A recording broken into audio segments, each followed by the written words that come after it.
I'm a born and raised Peel guy. I grew up in a little village that was in the middle of Mississauga called Streetsville. It's still there, but it's part of Mississauga now, where it was a very idyllic lifestyle.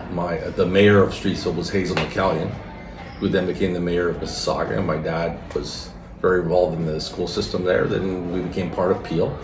I went to Streetsville Secondary School, and so I'm a Streetsville Tiger. Played basketball and football and golf and tennis there.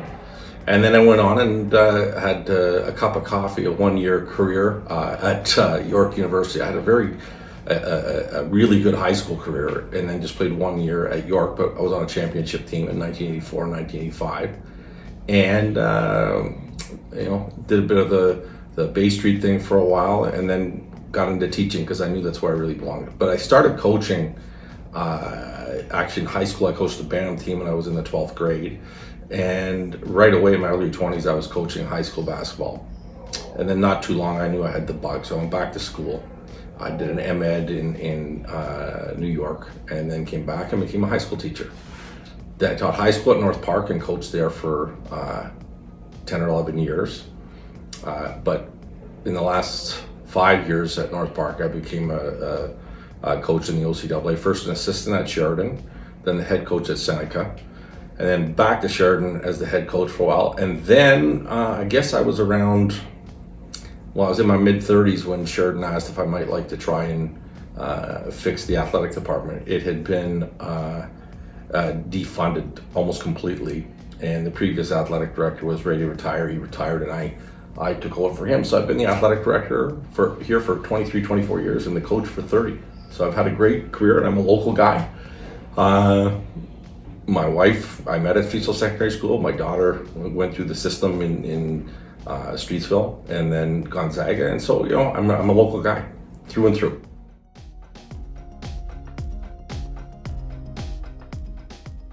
Sorry. I've been coaching here for 30 years, except for obviously a COVID year, and I was off a couple of times with some illnesses.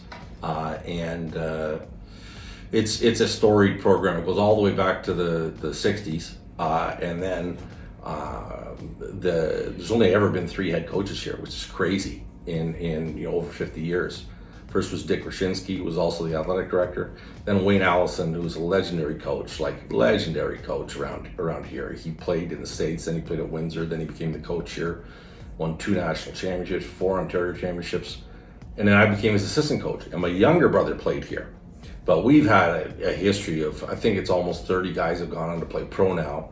And that's great, but it's a very academic-based program in that we try our best to win championships. And you'll see around here that our mantra is study, compete, graduate, succeed. It doesn't say study, win gold.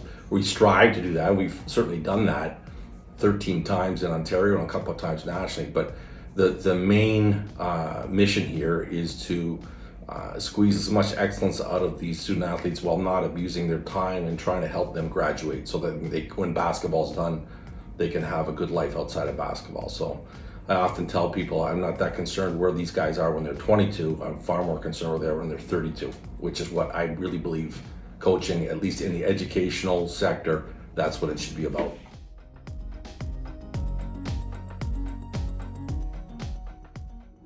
Well, my father was a Toronto Star All-Star. He was named one of the top 10 players in Toronto, and I think would have been about 1950 at Parkdale Collegiate. And then he and my mother got married in their early 20s, and they had 4 boys. And at 6 feet, 175 pounds is what I played at. I was a run to the 4. They're all much bigger than me, but all of us played. Very highly competitively at Guelph, at York, and at Sheridan. But there was something about the game. I had a pretty good hockey career going, but there was something about this game that was just different. And I just fell in love with it when I first started to play. And I was a pretty fast guy, and so that really paid dividends for me. And the hockey culture just never really spoke to me. As much as I had a love for it as a kid, once basketball got in my blood from my dad, that was it. So Then when you have success at something, they say success breeds success. You start to fall in love with it, becomes part of your identity. Probably far too much, but it becomes part of your identity. And so that love came from my dad, and then, you start to attract friends to it. You start to have success with it. I was the first guy to ever be a 3-time ROPS All-Star. I made the senior All-Star team as a junior. And then I also coached in that game, like 6 or 7 years later. It bleeds through my system. But I like to think I'm far more than that. I'm a great lover of jazz, of history. I just love education and becoming more and more educated, even at this age. Just keep pushing myself. But the love of basketball has fed a lot of things, and I've had a lot of disappointments with it, but a great deal of success. And the friends I have are so incredibly important to me. And the one thing I say to people is I only have one daughter, but by this point I probably have about 200 sons, because that's how I think of the guys that come through.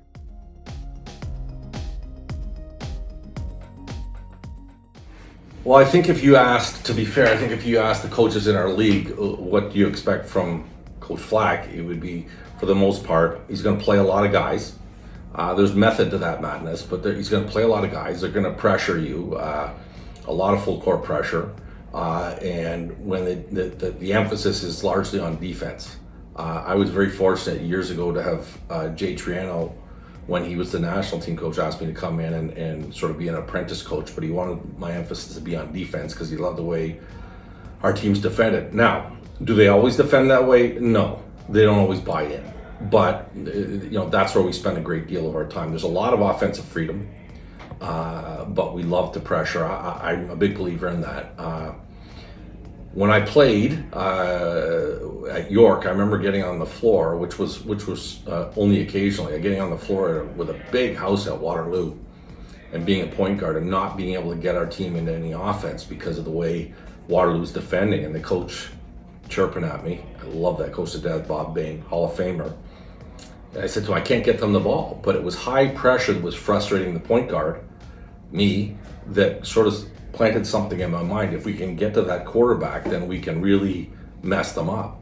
And I still believe in that today. And so that philosophy is how we go. We're going to pressure you. We're going to try and turn the ball over and get some easy layups. It's the equivalent of a pick six in basketball. Get some pick sixes, and then just make it very difficult for you. And use that to sort of intimidate people as they get onto the floor with us, where they're scared that they're going to have to face this high pressure. Do we always get there? No, but it's paid great dividends.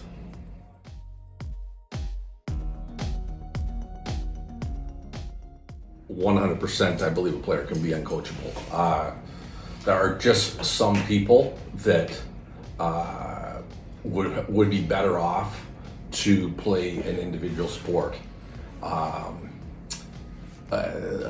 love this old saying that I did not create, that victory has 1,000 fathers, but defeat is an orphan. Oftentimes you'll have guys that want to hide in the group and cast blame on teammates when they lose, but take credit when they win.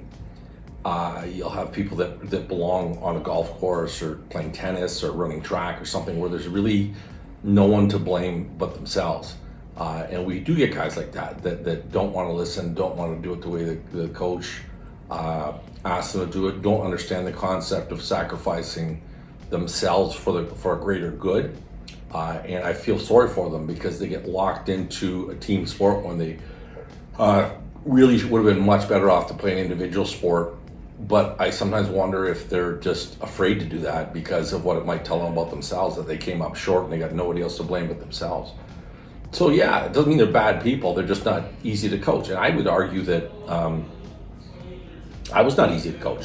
I see behaviors in some of my players that I don't like, that I saw myself. It's another saying that I really love, and I've passed this on to a lot of people. There's something about that person I don't like about myself. Often you'll find when you don't like someone or you don't like a behavior of somebody, if you really look inside yourself, you'll realize that they're exhibiting something that you don't like about yourself, and that's why you're upset with them. So there's times when I see some of my players do stuff that I used to do, and it upsets me because I know how destructive it was to me and to the team. So yeah, there's some guys that aren't coachable. I don't think I was, but there were times I certainly felt like I was. And there's certainly guys that have come through this program that we didn't get the best out of because we couldn't find the right button to push. And maybe in the end, there was no button to push in the first place.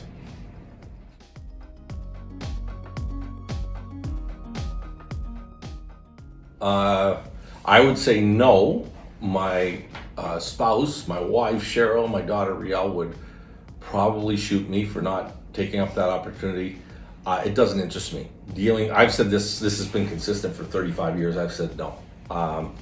First of all, they wouldn't want me because the way I do things is not the way they do things. And secondly, any sort of attitude or whatever that where somebody's not buying in, it's not going to end well. I have a quick temper. I know that. I've known that for a long time. And I think the NBA has been sort of turned upside down in that it's a superstar-driven league. It's like a team they group these superstars together.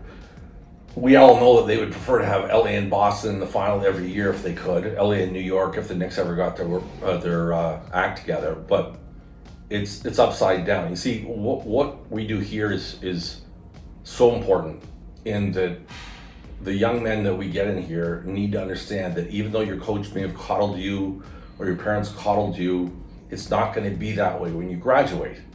And there's a giant gap right now between how many women are graduating from post-secondary and how many men, and it's growing. And so what we're trying to teach these guys is that it counts, and it's a generational benefit.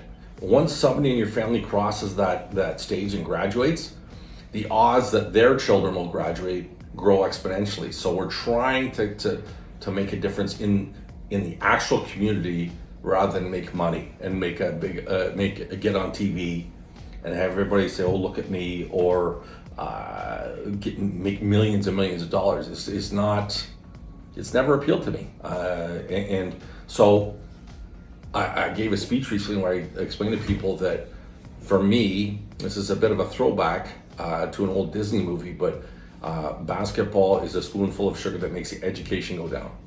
Back when medicine all tasted bad, your mother would put sugar in it and give you by the spoonful. Well, not everybody likes to go to class. Not everybody wants to do homework. But if they want to play basketball here, they've got to do that. So basketball is a spoonful of sugar that makes the education go down. And in the end, when my time has come or my time is up on this earth, I'd like to think that those are the differences I made rather than help a league get, $2 billion more from China or 1 million more views on TNT. It just doesn't appeal to me.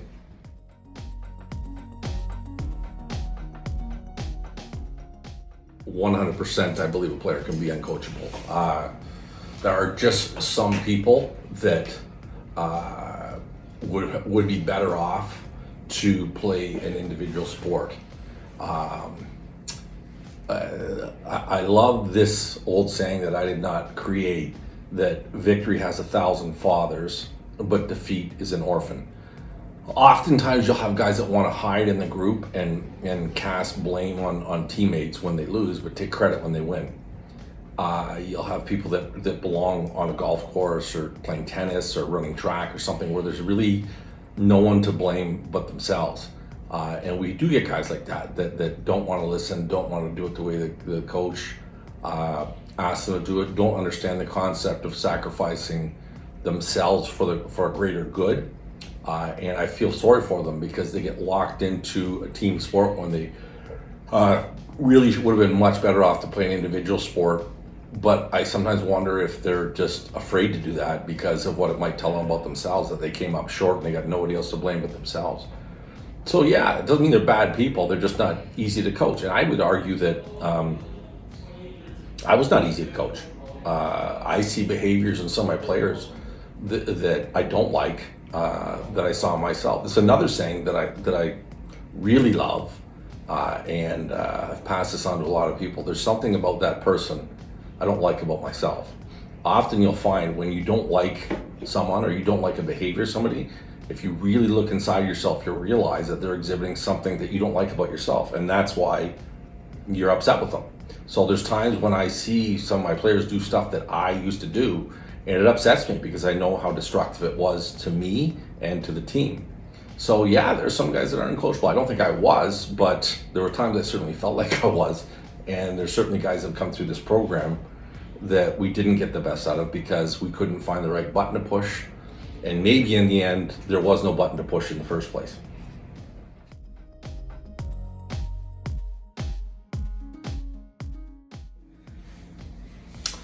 Motivating players today is a very strange, a strange order. We've seen a massive shift in the last 6 or 7 years. Everyone has to the social media concepts. People of my vintage complain a lot about social media, and I get it as an educator and somebody who really cares about young people. I see the fun of social media, but also see the destructive tendencies where, you know, I read an article recently where somebody was saying that we're going to start getting college level players who've never watched a full NBA or college game in their life. All they look at is highlights, right? And so what they want is highlights. They want clicks, and there's a foundational concept there that's missing. I find it a little bit sad because part of the beauty of sport is swallowing that pride and giving something up for the team, whether you're taking a charge or letting somebody else have the interview after the game, or passing the ball to somebody when you'd really like to take it and score yourself. As a player, there was once I learned the art of the assist, was just from Larry Bird and Magic Johnson. I far preferred that to scoring. It was such a thrill to give somebody the ball for a direct score. So that was, I guess, selfish in a way, but it was selfish in that I was sharing it. So it's very difficult. So we do a lot of things. There's our locker room is full of some sayings, but we repeat the same things over and over. And one thing we do that I hope motivates them is we're terribly honest with them. We don't sugarcoat things, and we tell them the truth about where they're going and what we're doing, and this is why.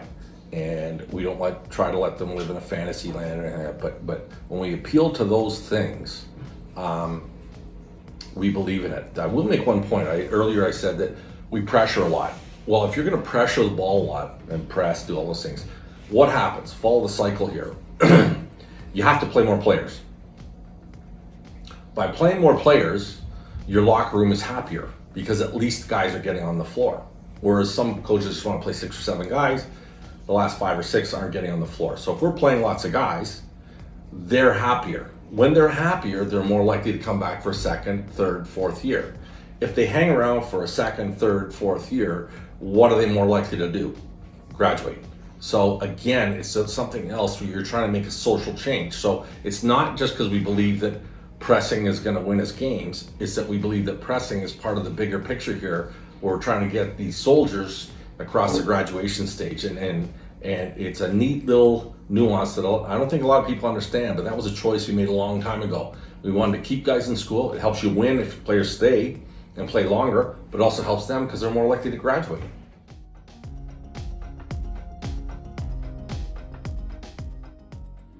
I would hope those 3 words would be honest,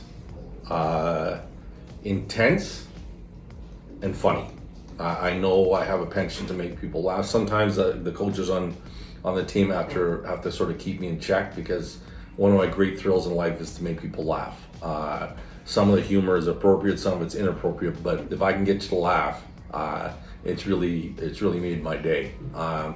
Intense is just something I inherited. It's a family trait. It doesn't make you necessarily healthy all the time, because you got to learn to let stuff go. But I'm in the winter with basketball. I'm hyper competitive. In the summer when I golf or I do other things, not so much, because I only have so much competitiveness in the tank. But I'm a pretty intense guy. And as I said before, honest. I think anybody who would sort of BS a young man to come to their school to help them win is the height of hypocrisy and it borders on being evil to a degree, because you're again, our brains aren't even fully formed till we're 25 or 26, and you're messing with somebody that's 18, 19, 20, 21 years old. So you can win? That's wrong.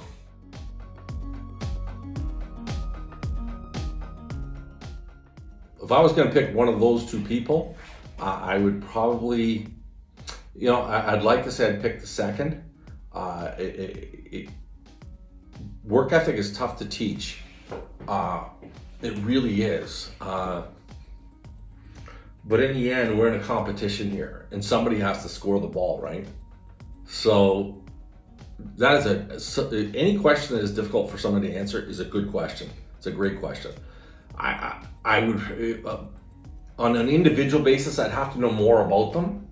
But at face value, I would probably take the guy who doesn't have the work ethic but has a lot of natural talent, and hope that we can instill that. Now, that being said, there's been a lot of super talented guys that have been on our bench that could not get off our bench. And I won't say who it is, but there's one in the last 6 years that may be one of the most talented athletes that's ever come through this door. Probably in the top 8 for sure in 60 years.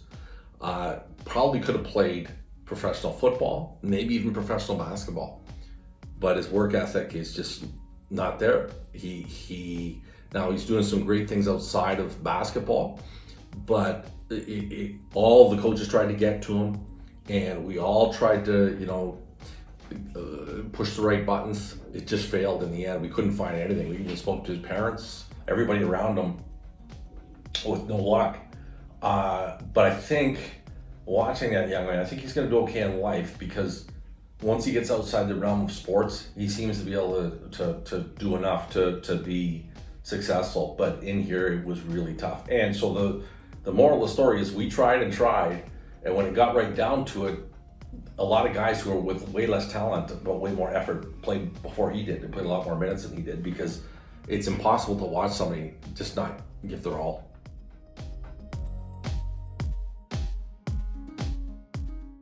Is that when the dean of students called me and said, listen, I have a request of you, and you're not allowed to say no. I never say this to you. It's kind of a funny story. She said, we've been friends a long time. I never asked this of you. You got to promise I'm going to ask you something. You got to say, you can't say no. I said, that's impossible. You can't ask me that. She goes, it's a very professional thing. I need a favor. You can't say no. And we've been friends for over 2 decades. So I finally relented. I said, okay. She said, so we want to nominate you for the Brampton Sports Hall of Fame and see if they will induct you. And I cussed a little bit, because she knew she was the one that had to bring that to me. This is not false modesty, but I didn't get into this for the awards and the recognition. I did not. I get into it because I have a deep love of education. My mother was a teacher. My father became a super, and he was a teacher, became a superintendent. And I just love the idea that at the end of your career, you can look back at the ripple effect. You throw a pebble in a pond and watch the ripples move out, and that's what education is. So, while I'm getting put in the Brampton Hall of Fame, I'm reflecting upon the kindergarten teacher in Brampton, working with kids maybe in a socioeconomically challenged area, who will never go into the Brampton Hall of Fame. Or somebody working with autistic kids somewhere that will never go into the Brampton Hall of Fame. And those are the real heroes of our society. And I say that without any exaggeration at all. So it was very humbling. And it was a great honor. My family came and saw that happen. And people said, though, that when they were watching me on stage, that I was very fidgety and sort of agitated. And it's a strange thing, as my daughter says all the time, for a guy who really doesn't like the spotlight, you sure picked a strange way to make a living. And that's true. But I didn't do it for the spotlight. I did it because I just love the sport. I love the challenge of it. And I love the effect that you can have with young people. And I love my guys. In the end, I love my guys. I'm so proud of my alumni and so proud of the relationships I have. So that's what all that was built on. And as I said there, when it comes to coaching, I'm 59, I'm not done yet. There's no time really during the work week that I enjoy more than when I can put everything down and get in the gym with the team and start trying to work things out and motivate them and push them. That I never don't look forward to that. It's always a joy for me, and I still have that joy. When I don't, it'll be time to step aside. But it's a long way off yet.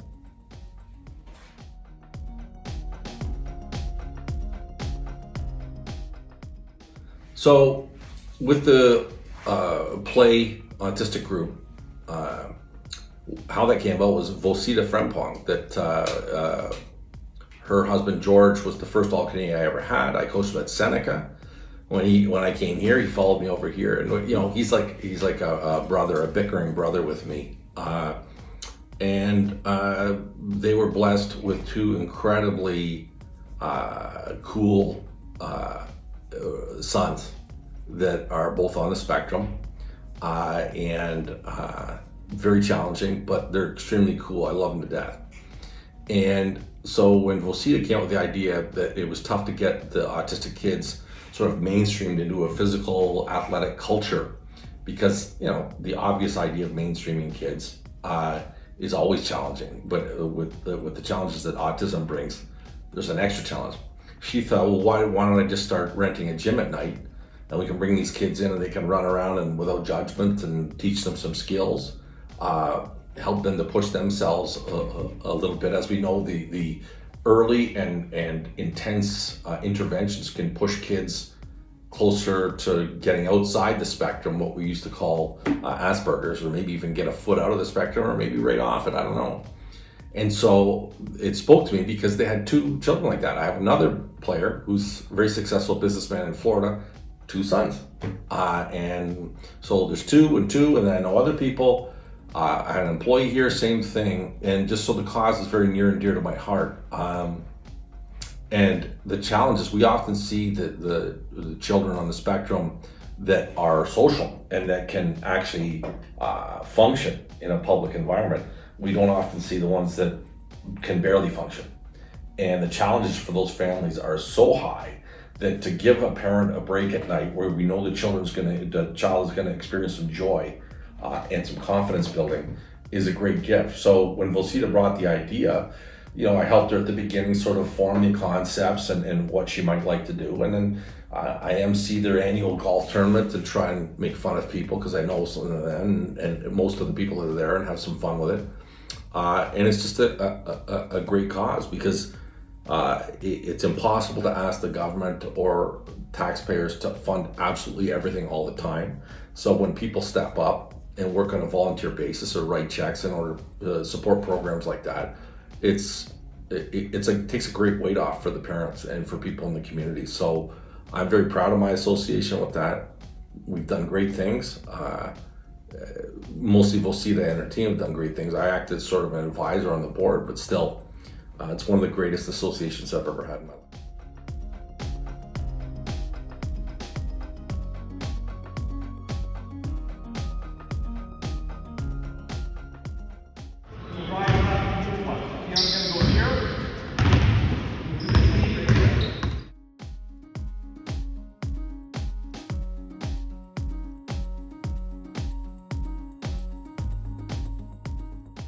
Check out our wonderful interview on YouTube as well as on BasketballBuzz.ca.